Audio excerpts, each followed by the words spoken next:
Ronaldo versus Cruzeiro. O que a gente sabe sobre isso? Muita confusão, contrato confuso, ameaça, baixaria. Tem muita coisa que a gente não sabe. Talvez nem nunca vai ficar sabendo. Mas algumas coisas a gente sabe e dá para tirar uma certa ideia disso. Muitíssimo bom dia, boa tarde e ou boa noite. Tudo bem com vocês? Eu sou o Canário Pistola. Vem junto, te inscreve, deixa o joinha e vamos conversar um pouco. É de conhecimento geral da nação o que foi feito com o Cruzeiro.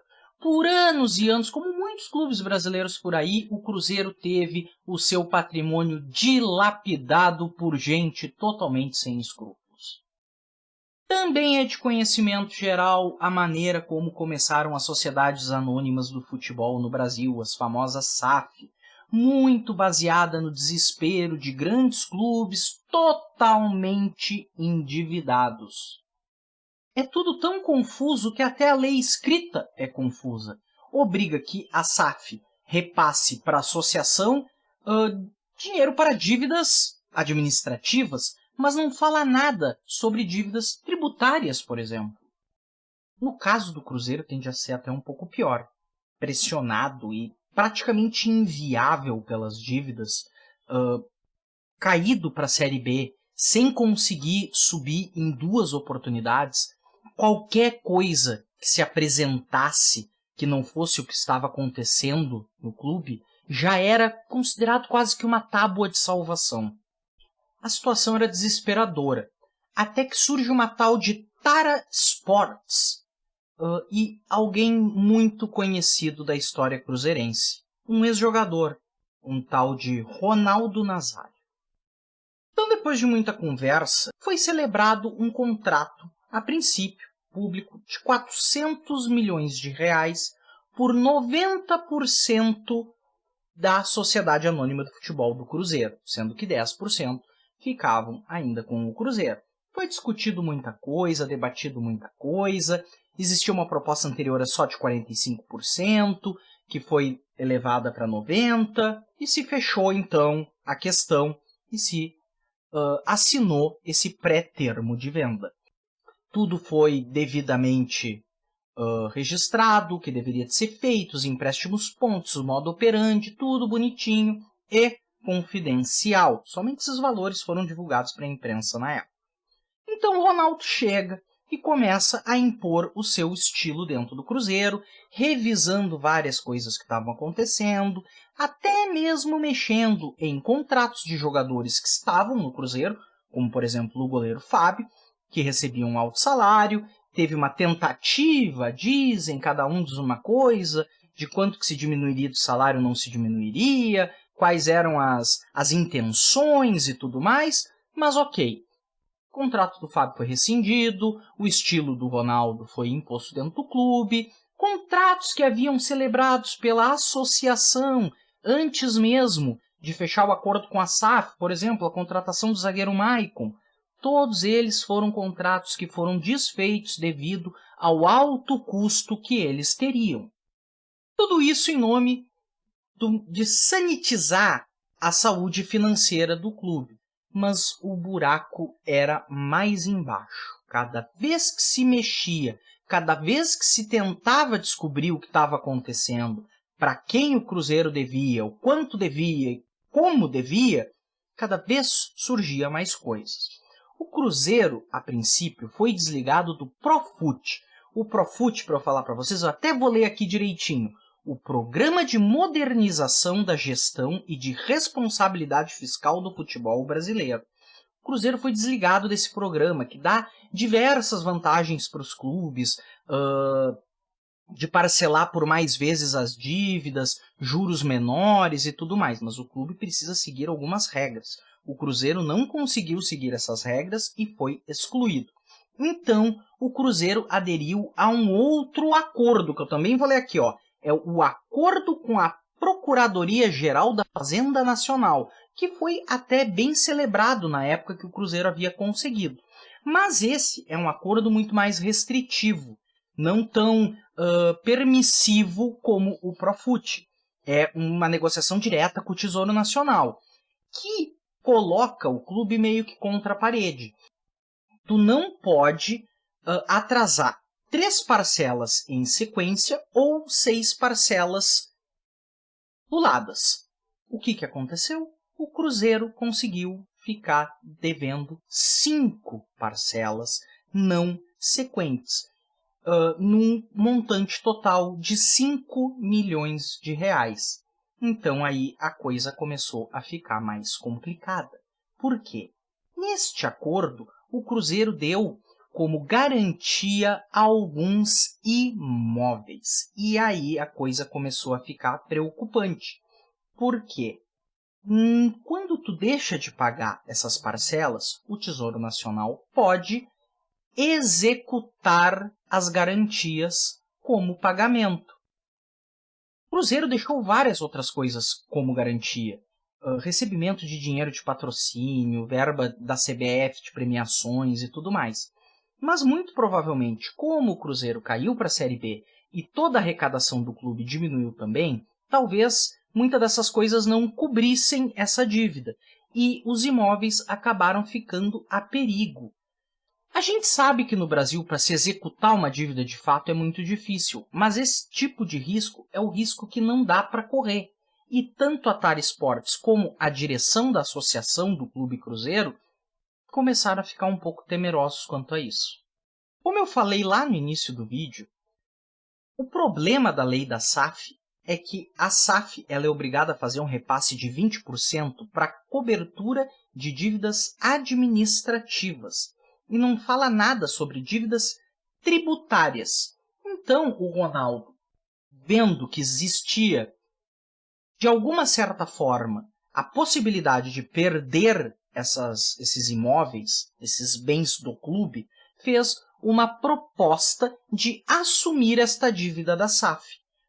Mas, para assumir esta dívida da SAF, numa coisa extracontratual, ele queria algumas garantias. E as garantias que ele pediu foi a Toca 1 e a Toca 2, passando para a administração da SAF.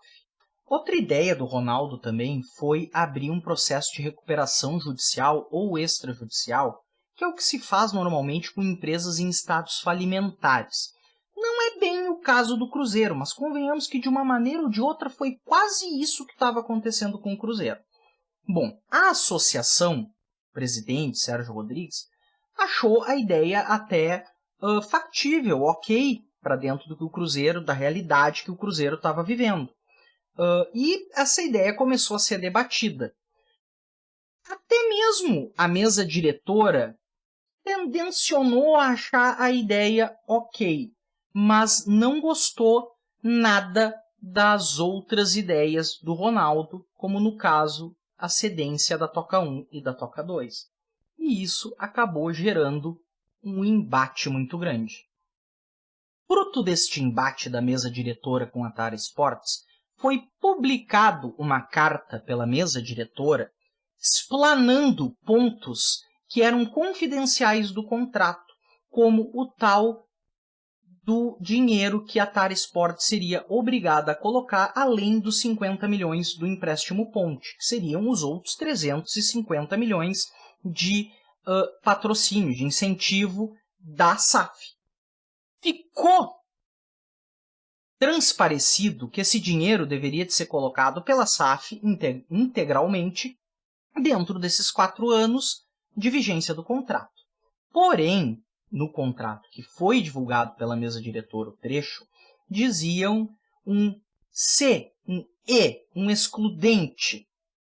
Deve ser colocado esse dinheiro pela Tara Sports se o Cruzeiro não for capaz de gerar por si essa receita. Seria uma receita incremental, não algo que a SAF deveria fazer de fato. E aí, nessa vírgula, nesse C, mora toda a discussão da coisa. A XP Investimentos, que foi a mediadora desse negócio, e o próprio Ronaldo vieram a público depois dizer que essa questão não é uma questão de que a Tara não vai colocar esses 350, apenas que deixa aberto para que o clube, com as suas receitas incrementais, do que ele ganhar como clube, que ele pode fazer este aporte e se por um acaso o clube não consiga chegar nesse valor, a Tara Sports colocaria o dinheiro para ajudar. Não deixa de ser uma ideia de todo ruim. Porém, a forma como o contrato foi escrito deixa muita coisa em aberto, deixa muita interpretação em aberto, deixa até mesmo uma interpretação de que a Tara Sports não precisa colocar esse dinheiro se não quiser. Outras coisas do contrato também acabaram vindo a público, muitos outros gatilhos do contrato acabaram vindo a público. E são coisas até um pouco mais problemáticas. Talvez o maior exemplo desses problemas seja um dos artigos desse contrato, que em caso de um não cumprimento de regras dele, o Cruzeiro fica praticamente obrigado a comprar a SAF, fazer uma recompra da SAF, pelo valor exato que a Tara Sports desembolsou no projeto. Então, o clube já parte de um valor de 50 milhões do empréstimo ponte. O que o Cruzeiro, num curto e médio prazo, não tem a menor condição de fazer. Isso, sim, é um problema grande e uma desvantagem enorme para o Cruzeiro. Só que o problema é que empresário vai colocar dinheiro limpo numa instituição que tem graves problemas, sem quase nenhuma contrapartida. Agora o Conselho Fiscal do clube entrou em ação requerendo não só os contratos com a Tara Sports, como outros contratos que a associação celebrou, para fazer um levantamento, para ver onde tem o furo. Esse contrato ele é tão ruim de fato para o Cruzeiro, ele é tão bom e tão frouxo para a Tara Sports e para o Ronaldo, porque, sinceramente, uma visão a grosso modo da coisa realmente aparenta que é um contrato muito duro, muito rígido para o Cruzeiro e um contrato muito mais leve, solto para a Tara Sports, que ela tem uma obrigação muito pequena de investir. Por mais que o Ronaldo ele não queira ou tenha um certo receio de não ter um retorno com tudo isso, vai ter. Tem um retorno, afinal é o Cruzeiro. Eu entendo, por um certo lado, o Ronaldo querer ter garantias que um clube que esteve em vias de se tornar inviável consiga caminhar com as próprias pernas e dar um certo retorno para ele, né? Que ele não quer colocar esse dinheiro e ser um dinheiro perdido, utilizado em contratações frívolas, em coisas que não é da alçada da SAF fazer. E eu entendo também o Cruzeiro ter medo de estar numa sinuca de bico, que não tem o que fazer. Que se não conseguir por algum motivo, até que não por má fé, cumprir alguma cláusula do contrato, tenha que desembolsar um dinheiro que simplesmente o Cruzeiro não tem. Então, é uma situação bem difícil e bem complicada. É uma questão difícil de equacionar. O Cruzeiro vem há anos sendo arrombado de dentro para fora por uma gangue. A situação não é boa. O Cruzeiro tem muitas dívidas. O Cruzeiro se viu, de novo, repito, em vias de se tornar inviável. Por outro lado, o Ronaldo não é nenhum santo. Ele se aproveitou sim de uma fragilidade cruzeirense, mas ele se apresentou basicamente como uma última tábua de salvação. A Tara Sports, o Ronaldo, eles não são anjos que vieram salvar o Cruzeiro de maneira totalmente benemérita e uma benevolência absurda.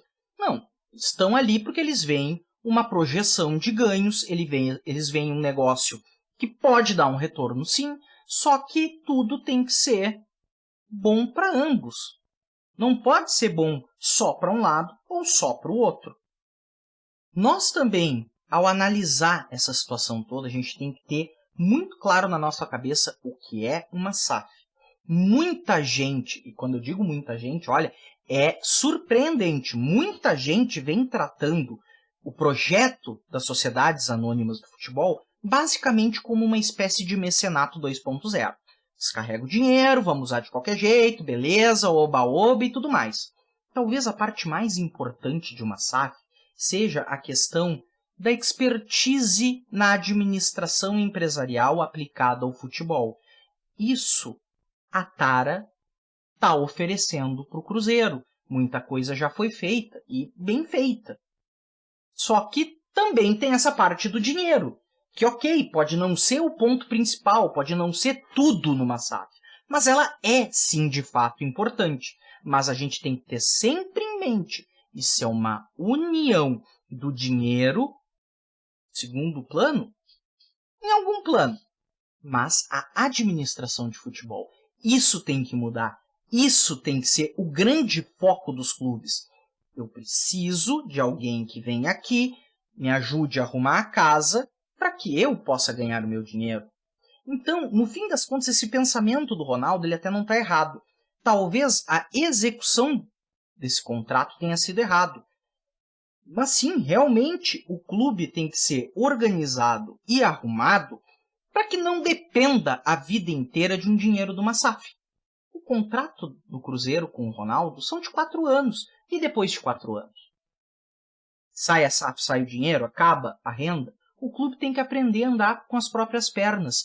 Isso é um planejamento de longo prazo, para que quem venha a se unir ao clube, talvez nem seja mais por 90%, seja por uma porcentagem menor e talvez por um dinheiro até maior, porque o clube já vai ser um clube que consegue andar com as próprias pernas.